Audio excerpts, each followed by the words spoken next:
Sir, അങ്ങിവിടെ ചോദ്യത്തിന് മറുപടി പറഞ്ഞതിൽ ഒന്നും പുതിയതായിട്ട് ഇതൊന്നും ഫോർസീ ചെയ്യാൻ പറ്റാത്ത കാര്യങ്ങളല്ല.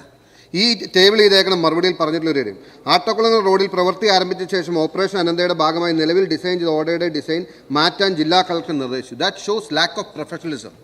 നിങ്ങളൊരു ഡിസൈൻ ചെയ്തിട്ട് അത് പകുതിക്ക് വെച്ച് മാറ്റാൻ പറഞ്ഞാൽ ഒരു കോൺട്രാക്ടർക്ക് എങ്ങനെ സമയത്ത് പൂർത്തിയാക്കാൻ കഴിയും? എന്നിട്ട് നിങ്ങൾ നഷ്ടോത്തരവാദിത്തം അവിടെ പൂർത്തീകരിച്ചു. അപ്പോൾ ഇത് കാണിക്കുന്നത് PWD എന്ന ഇത് ഹെഡ് ചെയ്യുന്ന വകുപ്പ് വേണ്ടത്ര അവധാനതയോടുകൂടി ഹോംവർക്ക് ചെയ്യാതെ ഡിസൈൻ പ്രോപ്പറായി ചെയ്യാതെ ഒരു ലാക്ക് ഓഫ് പ്രൊഫഷണലിസവും ഇന്നെഫിഷ്യൻസിയാണ് ഈ ഡിലേ വന്നതിന് കാരണം. അല്ലാതെ അങ്ങ് പറഞ്ഞ എല്ലാ കാര്യങ്ങളും നമുക്ക് ഫോഴ്സ് ചെയ്യാൻ പറ്റാത്ത കാര്യങ്ങളല്ലല്ലോ.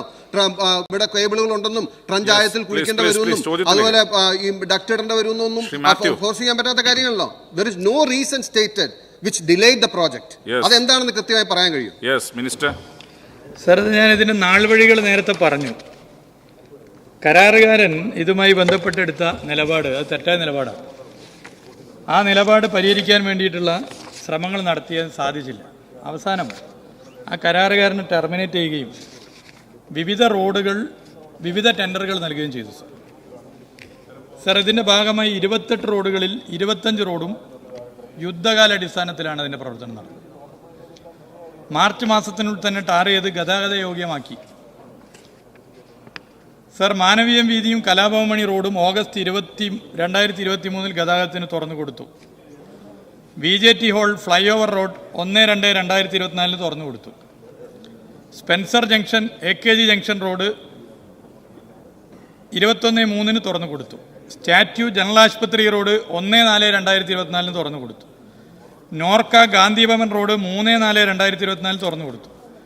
കിള്ളിപ്പാലം അട്ടകുളങ്ങര റോഡ് 2 വരിപ്പാത 14/4/2024 തുറന്നു കൊടുത്തു. സർ, തൈക്കാട് ഹൗസ് കീഴേ തമ്പാനൂർ മോഡൽ സ്കൂൾ മുതൽ ശാസ്ത്ര ക്ഷേത്രം വരെ 15/4/2024 തുറന്നു കൊടുത്തു.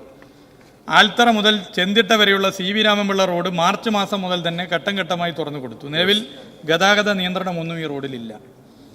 ജനറൽ ആശുപത്രി വഞ്ചൂർ റോഡ് ജനറൽ ആശുപത്രി മുതൽ മാതൃഭൂമി റോഡ് വരെ 27/5/2024 ശേഷിക്കുന്ന ഭാഗം 19/6/2024 തുറന്നു കൊടുത്തു.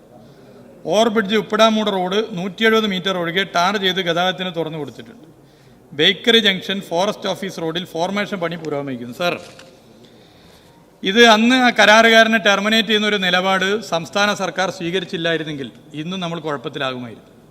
അങ്ങനെ മുഖം നോക്കാതെ ഒരു നിലപാട് സ്വീകരിക്കാൻ ഈ സംസ്ഥാനത്ത് സാധിച്ചത് കേരളം ഭരിക്കുന്നത് LDF സർക്കാർ ആയതുകൊണ്ടാണെന്നുള്ള കാര്യത്തിലൊരു സംശയം. ഇനി സാർ, ഇതിലെ രണ്ടാമത്തെ പ്രശ്നം, ഈ റോഡുകൾ വ്യത്യസ്ത ടെൻഡറുകളായി നൽകിയില്ലായിരുന്നുവെങ്കിൽ എന്താകുമായിരുന്നു സ്ഥിതി? ഇന്നും ഇത് വലിയ പ്രയാസമായി മാറുമായിരുന്നു. സർ, ഇതിലൊരു കഠിനാധ്വാനം ഉണ്ടായിട്ടുണ്ട്. ഇതൊരു ടീം വർക്കിൻ്റെ ഭാഗമായി കഠിനാധ്വാനത്തോടു കൂടി നടത്തിയ ഇടപെടൽ തിരുവനന്തപുരത്തെ ജനങ്ങൾക്കറിയാം. സർ, ഈ മാധ്യമങ്ങൾ ചില റിപ്പോർട്ട് ഇതുമായി ബന്ധപ്പെട്ട് കൊടുക്കും. സർ, ഞാൻ ഈ വായിച്ച ഈ റോഡുകൾ സമയബന്ധിതമായി യുദ്ധകാലാടിസ്ഥാനത്തിൽ പൂർത്തീകരിച്ചതും ഗതാഗത യോഗ്യമാക്കിയതും ഇപ്പറയുന്ന മാന്യമായ മാധ്യമ പ്രവർത്തനം നടത്തുന്ന ചിലർ റിപ്പോർട്ട് ചെയ്തിട്ടുണ്ടോ? സാർ, റിപ്പോർട്ട് ചെയ്തിട്ടില്ല. ഇവിടെ നമ്മൾ കേരളത്തിൽ ഏറ്റവും അധികം ചർച്ച ചെയ്യപ്പെടുന്ന ഒരു പ്രശ്നം എന്താ? ടാർ ചെയ്ത റോഡ് വാട്ടർ അതോറിറ്റിക്ക് വേണ്ടി കുടിവെള്ള പ്രശ്നത്തിന്റെ ഭാഗമായോ മറ്റോ കുഴിക്കുന്നു എന്നുള്ളതാണ്. ഇതിന് പരിഹാരമാണ് ഈ സ്മാർട്ട് സിറ്റി റോഡ്. ഡെറ്റുകൾ നിർമ്മിച്ചുകൊണ്ട് അതിലെല്ലാ കേബിളുകളും ഉൾപ്പെടുത്തുന്ന നില. ഇത് സമയബന്ധിതമായി പൂർത്തീകരിക്കാനുള്ള എല്ലാ ശ്രമവുമാണ് സർക്കാർ നടത്തുന്നത്. അത് തുടർന്നും മുന്നോട്ട് പോകുന്ന സ്ഥിതി ഉണ്ടാകും എന്നുള്ളത് സഭയെ അറിയിക്കുക.